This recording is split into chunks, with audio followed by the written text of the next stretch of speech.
Traffic fine ಕಟ್ಟೋಕೆ ಶೇಕಡ 50ರಷ್ಟು ರಿಯಾಯಿತಿಯ ಹಿನ್ನೆಲೆ ಡಿಸ್ಕೌಂಟ್ಗೆ ವಾಹನ ಸವಾರರಿಂದ ಭರ್ಜರಿ ರೆಸ್ಪಾನ್ಸ್. ಈವರೆಗೆ 41.96 ಕೋಟಿ ರೂಪಾಯಿ ಬಾಕಿ ದಂಡ ಪಾವತಿ. 14,49,490 ಬಾಕಿ ಕೇಸ್ಗಳಿಗೆ ಸವಾರರಿಂದ ದಂಡ ಪಾವತಿ.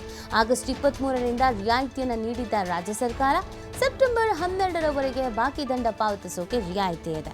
ಸೊ ಈಗ ಅವಕಾಶ ಇದೆ, ಸ್ವಲ್ಪ ದಂಡ ರಿಯಾಯಿತಿ ಇರೋದ್ರಿಂದ. ಹಾಗಾಗಿ ಇಲ್ಲಿವರೆಗೂ ಯಾರು ಕೊಟ್ಟಿಲ್ಲ, ಅಯ್ಯೋ ನನ್ನ ಗಾಡಿ ಮೇಲೆ 10 ಕೇಸ್ ಇದೆ, 12 ಕೇಸ್ ಇದೆ, ಹೆಂಗಪ್ಪ ಕಟ್ಟೋದು ಅಂತಿದ್ದವರು ನಿಮಗೆ ಅಂತಾನೆ ರಿಯಾಯಿತಿ ಕೊಟ್ಟಿದ್ದಾರೆ. ಹಾಗಾಗಿ ಈ ಸಂದರ್ಭದಲ್ಲಿ ಎಲ್ಲವನ್ನೂ ಕ್ಲಿಯರ್ ಮಾಡ್ಕೊಂಡು ಬಿಡಿ, ಇಲ್ಲ ಅಂತ ಅಂದರೆ ಕಷ್ಟ ಆಗತ್ತೆ. ಎಷ್ಟಿದೆಯೋ ಅಷ್ಟೇ ಕಟ್ಟಬೇಕಾಗತ್ತೆ. ಈಗ ಯಾರ್ಯಾರು ಕಟ್ಟಿಲ್ವೋ ಅವ್ರು ಕಟ್ಟಲಿ ಅಂತಾನೆ ಈ ಥರದೊಂದು ರೂಲ್ಸನ್ನು ಮಾಡಿದ್ದಾರೆ. ಹಾಗಾಗಿ ಅವಕಾಶ ಇದ್ದಾಗ ಅವಕಾಶವನ್ನು ನಮಗಾಗಿ ಮಾಡಿಕೊಟ್ಟಂಥ ಸಂದರ್ಭದಲ್ಲಿ ಫೈನನ್ನು ಕಟ್ಟೋದು ಸೂಕ್ತ. ಟ್ರಾಫಿಕ್ ಫೈನ್ ಕಟ್ಟೋದಕ್ಕೆ ಶೇಕಡ 50% ರಿಯಾಯಿತಿ ಕೊಟ್ಟಿರೋದು, ಇದಕ್ಕಿಂತ ಇನ್ನೇನು ಬೇಕು? ಸೊ ಹಾಗಾಗಿ ಯಾರ್ಯಾರು ಕಟ್ಟಿಲ್ವೋ ಅವ್ರು ಈ ಟೈಮಲ್ಲಿ ಕಟ್ಟಿ ಕ್ಲಿಯರ್ ಮಾಡ್ಕೊಳ್ಳೋದು ಸೂಕ್ತ.